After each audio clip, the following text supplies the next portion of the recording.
यात पुढची बातमी आमदार रोहित पवार यांची नितीन गडकरींसोबत बैठक झाली आहे आणि या बैठकीमध्ये विकास कामांसंदर्भात चर्चा झाल्याचं रोहित पवार यांनी सांगितलंय।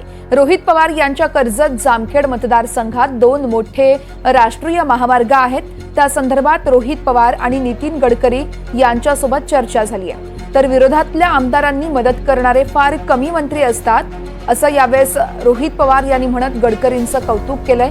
तर दुसरीकडे कर्जत जामखेड मतदारसंघावरून देखील बोलत असतानाच विरोधात कुणीही असलं तरी विधानसभेत मीच लढणार आणि मीच जिंकणार अशी भूमिका रोहित पवार यांनी मांडली आहे। गडकरी साहेबांना भेटण्याचं कारण म्हणजे त्यांचं जे डिपार्टमेंट आहे त्या डिपार्टमेंटमध्ये माझ्या मतदारसंघाचा एक विषय नेहमी मी त्यांना भेटत असतो आणि ते सहकार्य सुद्धा करत असतात। त्यांच्या सारखे नेते फार कमी आहेत भाजपमध्ये, कदाचित असं म्हणावं लागेल अख्ख्या देशामध्ये एकच नेता तसा आहे। आणि मग माझ्या मतदारसंघातला विषय असल्यामुळे त्यांना मी तिथे भेटून तो विषय सोडवण्याचा प्रयत्न केला। चांगली गोष्ट आहे, मोठे नेते आहेत, ते फक्त माझ्याच मतदारसंघामध्ये फिरतील असं नाही, अख्ख्या महाराष्ट्रात फिरतील। त्यांचा पक्ष वेगळा आहे, त्यांचे नेते वेगळे आहेत, नेते जसं सांगतील, आता नेत्यांनी सांगितलं नसलं तरी जिथं कुठं ते फिरतील तो शेवटी त्यांचा अधिकार आहे।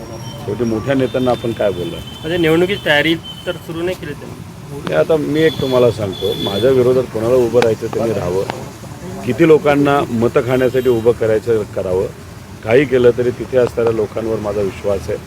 कर्जत जामखेडकरांनी मला लढायला शिकवलं, त्यामुळे त्यांच्यासाठी विचारासाठी भल्यांबरोबर मी भिडायला तयार आहे। आता शेवटी देशमुख साहेब या बाबतीत काय करतात हे आपल्याला बघावं लागेल, पण गेल्या वेळेस जर आपण बघितलं तर लोकसभेची लीड 2019ची आणि 2024ची याच्यामध्ये यंदा देवेंद्र फडणवीस साहेबांच्या मतदारसंघातून गडकरी साहेबांना लीड कमी झालेली आहे। म्हणजे कुठेतरी तिथं नाराजगी आहे। नागपूरमध्ये आता लोकच आंदोलन करायला लागलेले आहेत की आता विकास बंद करा, का तुम्ही विकास करत असताना त्यातून पैसा खाता आणि त्याच्यामध्ये थोडा तरी पाऊस आला तरी सामान्य लोकांना मोठ्या अडचणी ह्या सोसाव्या लागतात। तुम्ही महाराष्ट्राचे नेते असले तरी तुमचं शहरच जर विकासाच्या बाबतीत चुकीच्या दिशेने जात असेल तर लोक या बाबतीत नाराज आहेत। त्यामुळे अनिल देशमुख साहेब उभे राहिले, तेच मोठा चॅलेंज हे देवेंद्र फडणवीस साहेबांना नक्कीच देऊ शकतील।